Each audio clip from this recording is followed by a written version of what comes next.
చేశాను.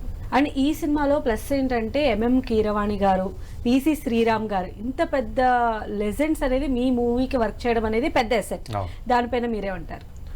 డెఫినెట్లీ అంటే మాకు మేము చేసే సెకండ్ మూవీకి అలాంటి లెజెండరీ పీపుల్ దొరకడం మాకు బ్లెస్సింగ్, లక్కీ బ్లెస్సింగ్ అనుకోవచ్చు. బట్ యా అంటే ఈ సినిమాకి వాళ్ళ రిక్వైర్మెంట్ ఉంది, ఎందుకంటే ఈ సినిమా విజువల్కి చాలా బాగుండాలి అండ్ బ్యాక్గ్రౌండ్ స్కోర్ వైజ్ చాలా బాగుండాలి.